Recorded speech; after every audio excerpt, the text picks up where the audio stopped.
శివశంభో, ఈ కైలాసనాథ, నా పతిని రక్షించు. ఆ కైలాసనాథుడు ఎప్పుడూ మాతోనే ఉంటాడు రాణి. ఎందులకు నీవింత అధీరురాలు వగుచున్నావు? కారణం అడుగుతున్నారా స్వామి? ఇంతకంటే భయంకరమైన అపశకునం ఇంకేమున్నది? మేఘము లేదు, మెరుపు లేదు, గాలి లేదు, వర్షము లేదు. శ్రీరాముని శిబిరము నుండి మండోదరి, నీవు కూడా మా వైరిని శ్రీ అని సంబోధిస్తావా?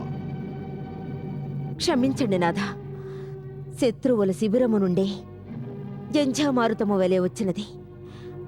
తమ వినోద కలాపములను భగ్నము చేయుచు నా కర్ణాభరణమును త్రుంచి తమ శిరస్సు నుండి ఈ మకుటమును పడవేసినది.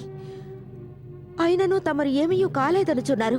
ఓసి వెర్రిదానా, మా శిరస్సు రాలిపడినను తిరిగి ఉద్భవించుట నిశ్చయము. మగుటము రాలిపడినంత మాత్రమున ఏమి జరుగును?